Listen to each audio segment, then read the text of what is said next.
tekitegeeza nti olw'okuba okubeera bulinya abantu ku mutwe weyagaga tomanyi gwe tomanyi uluza buli omu akumanyi gy'emitwe gibatawaanya ekintu nakyogedde ta abagazi ba muziki n'ab'emitwe mifu owulidde n'abakubi n'abakubi nawo kakati ekyo sijja nakikomentiirako ekyo temukireeta nti na lutalo kujawo nga mutamanyi lutalo kakati senga abatakisyaabo zitomeregana lwantalo naye takisi ziri mmeka genda mu wiino abakola mu wiino bali bameka akedi naye senga bonna nti olwaleero tukubagana ennumu anaakuba munne yanaabasinze nga nammwe mujja budi ebintu bwe bityo kaakati music si lutalo owulidde si luki si lutalo lwate olaba n'ab'ebikonde bakubagana naye babagamushekinge tembalaba babokisa international heavyweight champion tebasinkana ate nti bakubagane tubuildinga ebintu ebitegeerekeka n'abaana nga bwe mbagambye nti ffe bakadde baffe baali tebatwagala tukuba ebirowoozo naye am happy today buli ajja n'agamba omwana wange ono omuwala ayimba ayagala nnyo n'ennyimba zammwe oba kiki naye mbadde nsaba mu training kikulimba so ekyo kirungi naye kakati emitwe gitabula abantu katuyiyeewo kino sente tetujja zaagala nga tukolakola ki bameka wano abadde bakola entalo kakati ani asinga munne tembawulirangako kati ow'amaanyi ani kuyiga kiki tulinamu kyakuyiga kimu ekyo leka kwekweka mu kufuna ssente gadda okituumya ekintu ekirala naye ne boga nti tukoleyo nga si lutalo akati tulinayo show yaffe guest artist ye gundi kenyuma naye olw'okuba emitwe gisiriguwa abantu ati olugira nti gundi eyasinze kakati okusanga bakubaganye mujja bbala oli atomedde oli ayiridde oli omwenge. That is backwardness. I can assure you. Ekibuzo kyange wangi federation ye madendekana emitwe gye tubagamba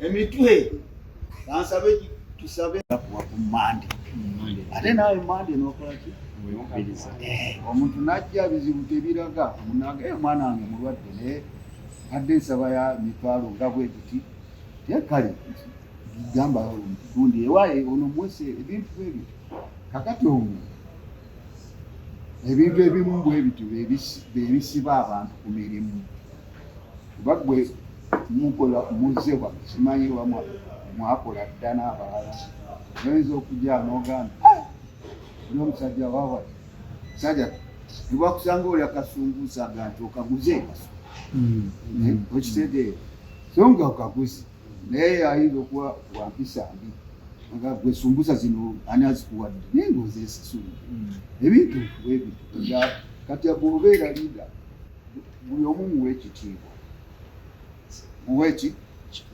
oli ne bwajja leeti tugwa mu mulago gwe otuuse leeti tomanyi oba odde mu kkomera oba kiki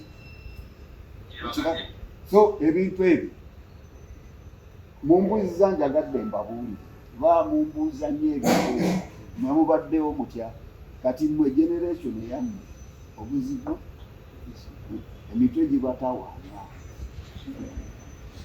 mutereeze emitwe gyammwe muvaako walya oliti gwe tembala ababodaboda yavuga obubi ate yayagala okuba ikojuga mize yifenwa ate oli gwe mize Matovu ujja ofune driver ate yavuze obu kandi mugala obuziyi bwange tobulumba zisinga kibuka buvuze eki tembala aba babboda basimbula tebamanyi n'amateeka buli kudduka mu kkubo mulimu spirit toli akakasina gyendaga oli kamuleka akoleki naye gwe tojja kuvaawo naawe togenda ate naye tagenda ega ne mubeeraawo kati ensi abasinga abantu banyiivu okusunga emitwe abatufuga abanyiivu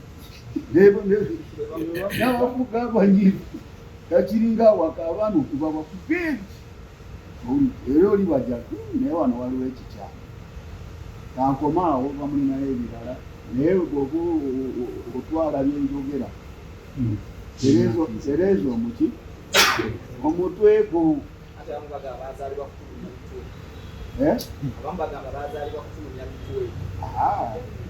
oli omutwe respect mukama wo tomusiba matayi kubanga omubanza nata olienzayo mukamange naye sikujja mpasente zange tugasinda amaka ebintu bikaerabo oli ebintu bwebityo mwabavubuka mukakkaneeko oli bamwagala amagezi gange mugatwale batemugagala aleke naye mmanyi mugagala wakubanga musobola ki mugetaaga tutereze emitwe ensi eno eyo omwenge wali olabe nga bundi bazigaddewo abakola factory basomba kusonda naye ogulagawa bantu baguyo kibe kiri naye ati obatonyeddemu eyo kakati gwate obwongo butakuseera tonyedde mwenge naye ate gusinga n'omutamivu okuba omuki emikyankala kantu kati bwebuza ekibayondulu nate neninyako yipanka omuntu bakulinyako nabga nti sori toddayo oli nze bwendowooza kuba ffe tubadde wano tetukulidde wano Kampala kuba music awo muwakinayo era nayitawo juzi bagimenya ozalizi zaggwako naye nanyiiga nnyo ekifo natandikira music oli music atubonyaabonyeza kakati abamu musanze ku mukeeka amteringi radio twalina eki emu tv eki ekati radio ziringa 2 oli edda okuweza abantu 10,000 babazze kati nga wano enkya ne bajja wano mwesuna nakulu kikulimba ekirala bakadde baffe nga toyinza mugamba nti okuba bidongo bakuba kibuuka ekitegeeza naye olwaleero ndi musanyufu abazadde baleeta abaana baabwe nze Matovu ndaga omwana wange ono ayagala nnyo okuba engoma ayagala nnyo omulere ayagala keyboard oli kale nze kinsanyusa kuba tuliffe twekwekanga tuki tekitegeeza nti olwokuba okuba endongo buli nnyo abantu ku mutwe weyagaga tomanyi gwe tomanyi uluza buli omu akumanyi oli ebintu obuyisaiza kati bagamba omulyamamba abo anti bano bannaffe abemwiga ba celebrity oli abe baagala okwononaffe ekintu kyetuzimbye oli leero oyinza okuba nga ofulumya ennyimba naye olowooza onoobeeraawo eva nga oli ku top oli emutuuka n'okugenda okugulirira ennyimba ku radio ezoyo tozikuba ajja tuyitako tozikuba okiraba abamawulire mmwe ne babawa ssente nemuwandiika ebifu nemuwandiika ebirungi ku balala abajega nti be baakabi kati ate eno ensi si yaffeffe kankubuulire lwaki wano bannakenya we bali banigeria we bali batanzania we bali oli banyarwanda naye mubalabayo muziki gwaffe mwegwe mwoza tujjiza lugogo mubalabayo lwaki it is because standard eri wansi recording kirala ne performance kirala oli nemwe mulira yakayimba mwana yayimbye owa besi tomwogera owenange yagikubyewe tomwogera naye oli yayimbiddawo mu bbanga producer teyagala kumanya Matovu yayimbye n'okuba omutwe gwe guti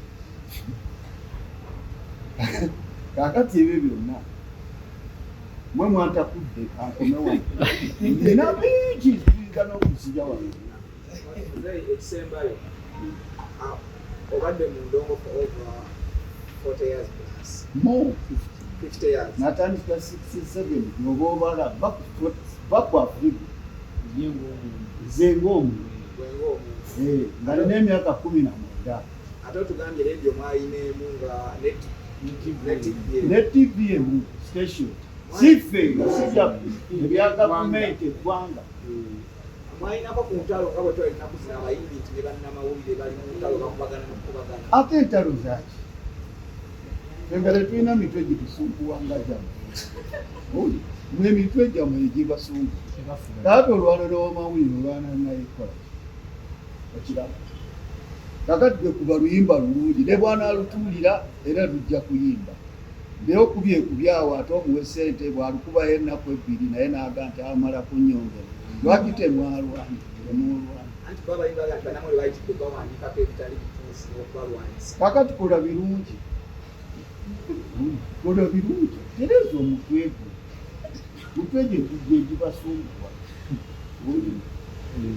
bw'oyinza okwambala okubungi n'okuba essuuti tolina byeyambala ati nga naawe olwana gwe naawe oba mujinga bye essuuti obulungi n'alugattolo ng'oli akujereganga gw'ogamba eti ng'onyize nyiigako nyeoteko naye kati emitwe gyammwe gye gibateganya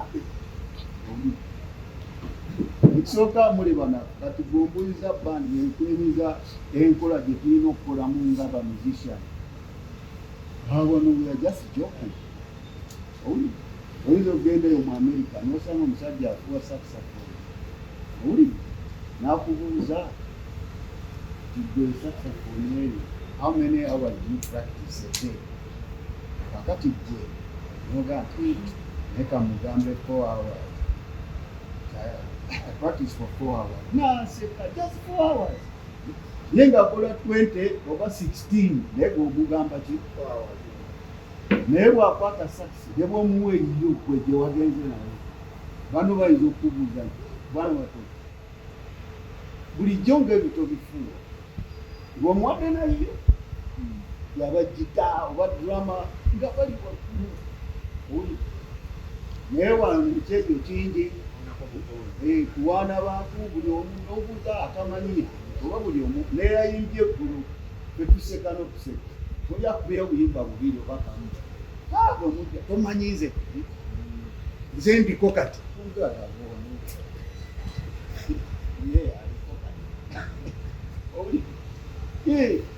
okiraba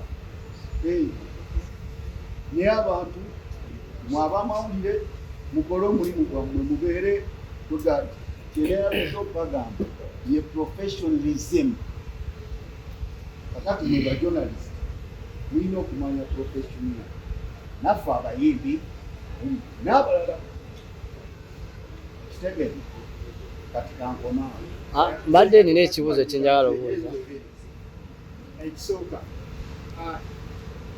kituufu abayimbi okwekubamu bbato y'omuziki okusanyusa abawagizi batunuulira magnitude y'ekifo bakino amutuufu kyetaagamu elementi ya class tunooleza abadde tamanyi kifo kino oba abadde tafuna elementi y'ekyo ekyetaagibwa okubomba kino tugamba nti katugere ne bannaffe abafrika given nti baludde omukazi baludde omufield eyo ne client twetaaga ng'ekifo bweri sawo tutugambire tugiwe ttaaki etabangawo mu kibuga ttaaki yenjawulo ttaaki eno egenda okubeera abasinga batemanyidde ku Serena abasinga batemanyidde naye tugambye kati ebintu ebyo tuba mu Serena katubireete mu kifo kya wansi ekifo ekirimu ekisobola okukolera Serena kyekola kyawansi. So tukakasa mutwali eyo kyogenda kufuna ekinjawo, ogenda kufuna ekintu kyotafunangako bya bulijjo naye nga kyanjawo. Figo band erirege babaddewo tebeetaaga bihaso, tebeetaaga kuwabulako okufumaako essaawa naffe wetuli setup egenda kuba yanjawulo, sound ne stage tulina masiro amataala ganjawulo, production egenda kuba screens ganjawulo. Buli omu waali ajja kuba alaba, buli omu waali agenda kusuubiza bakasitoma baffe tikiti esinga ddala. Teekateeka tugezezzaako okukola nga tukulika singa tikiti zibaddeko baana tulinze bantu kubanga obwafuddo okukoze era tusuubiza nti buli muntu agenda okujja agenda kufuna ekitiisa.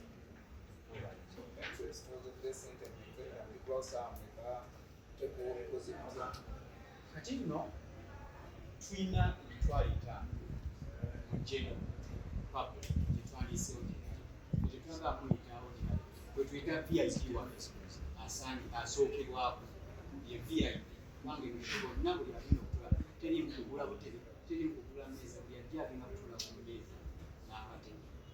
Buli omu VIP wano kubanga VIP show ajja kusasula emitwalo 5. Naye nno tulina bye twali tuwadde omukisa ababadde ba interactinga naffe closely, tiketi baali bagifuna ku mitwalo 3. Tubale ne early bird tickets zikyaliwo zikumanca, tulinawo tiketi nga 10 zikyaliwo kulinaako afuna amawulire ago osobola ku namba z'essimu zaffe osobola okujja wano ku kifo n'ofuna early bird ticket. Naye yenna anajja kuba okutaluka kuli ebyakasa emitwalo 5. Tulina emmeeza ey'emitwalo 3. Emmeeza egirako ekyokunywa n'ecupa y'ekyokunywa ennene egirako champagne n'ebyokulya essowaani z'embuzi. Tulina emmeeza y'emitwalo 5, tulina n'eyakakati ebigirako ne technicalities. Manager yasinze okubiseetinga okubange twakutegeka ndongo nakumanya abantu nti bali bulungi. Manager ajja tuwa biki ebigirako emmeeza kikaki ekyange kijja okubanga client azze wano afunye ekyo kyalagazo neyanzaliza. Bannaffe abatukasuka mu ggwanga lyonna oba mu nsi yonna, amanya nze Mbagatidde oluzungu ndi season hotel general manager oba ndi season hospitality expert. Ndi muntu wa mawoteeri n'ebisingawo ne leisure. Tuli wano ku la Live Lounge Makere Kavule okututuukako okuva ku nkulungo ya church ya Kakambe n'okwata ebigende bwayise toto olugituukako petrol station eddako bagiyita Tosha. Kati ffe tuli ku Tosha geeteddako. Tutegese olunaku luno ffe tetuyise kivuyo. Twatuukira promoter waffe ne tumugamba tuyinza tutya okupromotinga something luxuriant and defeating everyone. Nga kiri mu luxury naye nga kituuka mu ordinary settlement buli mwayinza ekiruka. Given that nti twazanira ekifo kino la Live Makere Kavule, nga twagala okuleeta standards zemuwulire Kololo, zemuwulire Nairobi, ne twagala tuzireetewa Makere Kavule. So twatunuulira promoter waffe n'atugamba yatugamba nga tutusesa when we were opening this place twali twatuukira Frigo, but unfortunately teyali mu ggwanga. Ne tugamba kalubiddi ekifo kino kigwana Frigo because our clientele is a Frigo. Abantu abasinga wano tetwekubira ludda n'abaana ba university babeerawo n'abaaki ne majority abanyumiddwa ebintu bye tukiseetinze wano bigwa mu Frigo. So tubadde ne pressure tumanyiga nibajja kuba amaka ga Frigo, how come tejjangawo? Netugamba obudde bwebu. So obudde bwebu 15 Friday ogw'omwenda mani tubategekeke ng'ogyeko entry ticket y'emitwalo 5. Tulina emmeeza za mirundi 3 naye nja kwogera emmeeza 2 zeetaaga okubooking on time because we are running out of tables ate tunamisaga abayinza okutakyagala. Tulina emmeeza y'emitwalo 5 tugitaddeko ecupa ya champagne Jeffrey Janet, ne tugiteekako cod bora, ne tuteekako ennyama y'embuzi ze tuyise goat ribs, essowaani 3. Eyo emmeeza ey'emitwalo 5. Bagee kuliko champagne, Jeffrey Janet, cod bora, ne kubeerako ne goat ribs essowaani 3. Emmeeza y'emitwalo 5 mutulako abantu 4. Ne tuleebera n'emmeeza ey'emmiliyoni egenda kubeerako champagne 2, kugenda kubeerako double black, that's JW, kubeereko ice cubes, kubeereko amazzi oba soda, ate kubeereko got ribs ne chops, essowaani 4 niye tulibwako abantu 5. Ate ku ezo tukoze operation ne hoteri mbagita hotel triangle. Abantu abanaateekinga table ya 1 million bwemuba mukooye, we've already gotten discount with hotel triangle, musobola okukolagana naffe ne hotel lavanda erulusaze, mujja ne mwogera naffe ne tuba coupon to go and rest. That's a table of 1 million. But olunaku tulutegese security ku parking eri guaranteed, security eya police batukiliarinze, nema batukiliarinze, authorities zonna nkidamu authorities zonna ezizo tutataganya. Tusigaze authority emu ya Mukama Katonda ku nkuba n'ebisigale byonna tubisiite. Bane la leave lounge abateekakule is a class apart. Era mwe munaaba muyingira mujja kulaba nti everything twakikola tukikalikuleetizi. Twayagala beauty, luxury, naye ng'eri affordable. Mwebale nnyo n'esonga balaba nga 15 omwezi guno Friday. So mwasasula akakadde afunako n'ekisulo eky'okwekkirizaamu kyabwe. Yes, ofuna ekisulo si kyabwe n'ekiri discounted up to 45%. Ebitunda 45 tu bivaako okusinziira ku ruumu gy'obolonze, tujja kubeera ne katalogu ya room eza lavanda hotel triangle, katugamba emitwalo 10 sasule 5. Ebyazi n'osasula tekuli mbuzi eyasa tuliko champagne emu ozike mbadde ndese promota adali n'okwogerako buli mmeeza egenjogedde ey'emitwalo 3 abantu 2 bayingira bwereere kubanga baba bagisasula, ey'emitwalo 5 abantu bali abaana batuddeko tebasasula waligeeto, ya miliyoni tosasula ku geeto, okasita reservinga table ojja buzi. Okuddamu ekibuuzo mukulu kyabuuzizza, kuliko cupa ya champagne emu n'ecupa z'amazzi 4, tekuli kyakulya. Ebyokulya bitandika ku ya 5 n'eya 2.